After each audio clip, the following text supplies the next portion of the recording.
chama chetu hakitafanya siasa za maigizo. Tunafanya siasa serious za ukombozi wa nchi. Na kwa muda mrefu vyama vya upinzani kuna watu wamekuwa wakijijenga kutafuta nafasi labda za ubunge, udiwani, na imeanza kuwa tendency hata CCM kufikiri, au na watu hata walioko kwenye upinzani kufikiri kwamba tunafanya siasa tuwe wabunge, tuwe madiwani, tuongoze halmashauri kadhaa. Mimi kuwa mbunge pale Tarime, au Boni kuwa mbunge Ubungo, au Brenda kuwa mbunge, au Msigwa nani, hatuwezi kubadilisha nchi hii. Nchi hii inahitaji total overhaul. Kwa mambo ambayo tunayaona, namna pekee ya kusaidia nchi hii ni kushinda uongozi wa nchi hii, tuibadilishe nchi hii. Kwa sababu tumejionea wenyewe, hata maafisa wa serikali, ile civility tu, ustaarabu wa kawaida haupo. Mtu anasema uongo bila kujali anageuza mambo, anasema uongo. Kwa hiyo nchi hii inahitaji total overhaul.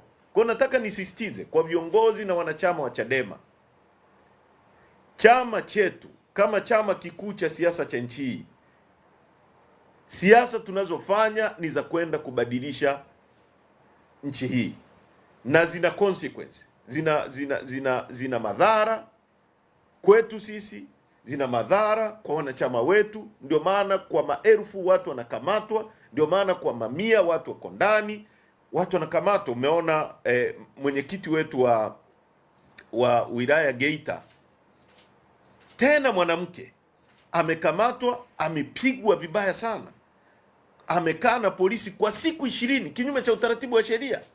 Sheria inataka mtu anapokamatwa ndani ya masaa 24 au amefikishwa mahakamani. Kama masaa 24 yatapita bila kufikishwa mahakamani, ina maana huyo mkuu wa kituo aombe kibali maalum kutoka mahakamani cha kumruhusu kukaa na huyo mtu kwa zaidi ya masaa 24. Lakini Neema Chozaire amekaa ndani kwa zaidi ya siku 20. Mimi nilikaa ndani siku 20. Wakina Boni hao walikamatwa nafikiri siku 4 au 5. Hivi tunavyozungumza, vijana wa Chaso ambao mimi nilikutana nao kwenye ziara nikiwa Mbeya, wamekamatwa tangu tarehe 3. Wamepigwa, wamevunjwa miguu, wengine ndugu zao hawaruhusiwi kuwaona, wakawa wanaambiwa kwamba, tena wakiwa wanarekodiwa, waseme kwamba mimi niliwapa milioni 60 waandae matendo ya kigaidi siku ya tarehe 7 mwezi wa 7. Kwa hiyo wani-implicate mimi kwenye kesi ambayo haipo, lakini wamepigwa vibaya. Kwa hiyo nataka niseme hilo kama la kwanza, kwamba siasa zetu sio siasa za maigizo, ni siasa za ukombozi wa nchi hii, na Watanzania watuunge mkono. Maridhiano feki. Bahati nzuri mimi nilikuwa kwenye timu ya kilichoitwa maridhiano. Watu 5 tu. Nataka nirudie ambayo tumeyasema, na nashukuru mwenyekiti wetu amezungumza, mmesikia. Hakuna jambo la siri tutakalolifanya sisi. Mambo yanayohusu mazungumzo ya aina yoyote kuhusiana na kutatua mzozo mkubwa uliopo na mkwamo kwenye nchi hii ni mambo yanayohusu wananchi, sio mambo yanayohusu watu wachache. Na chama chetu kitayajadili kwa uwazi, kwa wananchi kujua kila hatua inayoendelea. Cha kwanza tumesema, na ndio msimamo wa kamati kuu, hakuna mazungumzo yoyote yatakayoongozwa na mtu yoyote isipokuwa mwenyekiti mwenyewe awe nje. Kwa kama kuna njia ya kuanza kuzungumza, lazima kwanza mwenyekiti wa chama chetu mwenyewe awe nje na vikao videcide. Cha pili, hakuna mazungumzo tutakayozungumza bila mediator. Sasa juzi tumemsikia Wasira anasema hatutamwachia Lissu. Maana yake Wasira anaelekeza mahakama ya nchi hii nini cha kufanya. Kwa hiyo kauli tunailani, na tunasema sisi hatutaenda kwenye mazungumzo ya aina yoyote tukiwa tumeshikiwa bunduki na tukiwa blackmailed. Kwamba blackmail si kufanya mambo ya kihunihuni, kutishatisha watu, kwamba twende kwenye mazungumzo tumepiga magoti. Hakuna mazungumzo yatakayofanyika bila mwenyekiti kuwa nje, hakuna mazungumzo yatakayofanyika bila watu kuwajibika, hakuna mazungumzo yatakayofanyika bila mediator, interlocutor ambaye atakuwa between ndio mazungumzo ya maana ambayo yametokea. Na kwa mara ya kwanza nimemsikia hata Dr. Bana ambaye ni very haijawahi kutokea, ni kitu cha kunani, amezungumza vizuri sana, na katika hilo mimi nampongeza. Kwa mara ya kwanza Benson Bana amesema vitu vya maana na watu wanapaswa kusikiliza. Watawala wametishika sana kwa kuona Chadema inapata resources za kuendesha vikao na resources za kuendesha chama. Tumekuwa tukisikia hivi karibuni mouthpiece, wale vibaraka wanaozungumza kama alivyokuwa msiba wakati wa Magufuli. Kuna vibaraka pia wa Samia kipindi hiki wanaozungumza kama alivyokuwa anazungumza msiba wakati ule. Wakizungumza unajua kinachopikwa huko ndani. Wametoka wakazungumza, wakasema si jambo la money laundering, si utakatishaji wa fedha. Michango yetu iko very clear. Hata mtoto mdogo uhitaji siku mbili kuichunguza. Namba inayopokea michango ni mbili tu. Ni namba ya simu 0744 44 69 69 Chadema HQ, na akaunti ya namba ya NMB. Ndio namba mbili tu zinazopokea. Kwa hiyo unaweza ukaenda pale ukaona kuna mtu amechanga shilingi 100, 2000, 500 ngapi, mpaka zimefikia kiwango hicho, shilingi milioni 170. Sasa tunaomba Watanzania waendelee kutuchangia.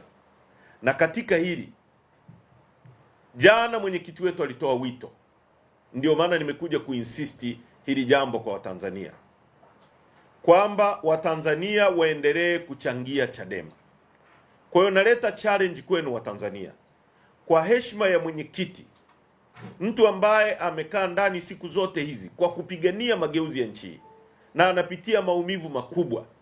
Tujipe challenge ya kutafuta zaidi ya shilingi milioni 160 zilizobaki kwa siku 10. Kwa hiyo kila mtu usiseme nimeisha changa.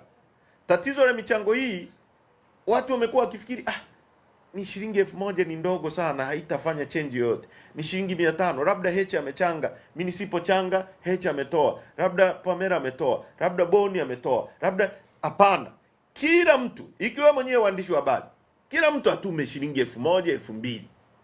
Kwa hiyo huu ni wito wetu na ni challenge kwa watu sasa kumuunga mkono kauli ya mwenyekiti, ili kule aliko asikie kwamba Watanzania wamemuunga mkono kwa michango kwa haraka sana. Siku 10 tuwe tumetimiza milioni 160. Tumepata taarifa kwamba kuna mambo mawili yanataka kufanyika. Tumesikia watu ambao hao vikaragosi ambao wanatumika na CCM, vibaraka wa CCM, wanatoka wanasema hao na sisi tuchangiwe. Ukweli kila mtu anajua hawana mtu hata wa kuwachangia. Kwa sababu ili uchangiwe lazima uwe na watu. Kwenye hilo kuna mambo mawili. Na taarifa ya uhakika tulionayo ni kwamba CCM kwa paniki hii wanataka kufungia michango hii isiendelee. Wapige marufuku Chadema isiendelee kuchangiwa. Lakini kwa sababu wakipiga marufuku itaonekana wanailenga Chadema na hakuna sheria inayowaruhusu kufanya hivyo, wameita kibaraka wao, wamewambia na wewe sema unataka kuchangiwa, ili baadaye wakifungia michango hii ionekane ni vyama vya siasa vyote vifungiwa, hata kuna kingine nacho kimefungiwa. Sasa hizi ni triki za watoto wadogo, hatutakubali. Haya mambo ya kuwa kila siku yani wanasogeza mbinyo. Ndio hiyo inasemaga hata paka ukimfungia kwenye chumba, ukimbana sana akakosa pa kutokea, analeta balaa. Kwa hiyo haya mazingombo, wamechukua ruzuku, wamechukua sinini, wamechukua nini. Sasa wanachama wanatunga mkono. Hii mipango ya hovyo ya pembeni inayopangwa kama triki za kutaka kuzuia michango hii haitakubalika na italeta mwangu mbaya. Kwa hiyo wanachama wetu, wananchi waendelee kukichangia chama. Na leo mwenyekiti mwenyewe mmemsikia, wale waliokuwa pale jioni wakati tunaagana naye ameniambia tupeleke moto. Sasa kama bosi mwenyewe amesema tupeleke moto, nyie mnasemaje? Sisi ni kupeleka moto tu, ndio kauli yake. Amesema you have 100% support from me. Kwa hiyo peleka moto.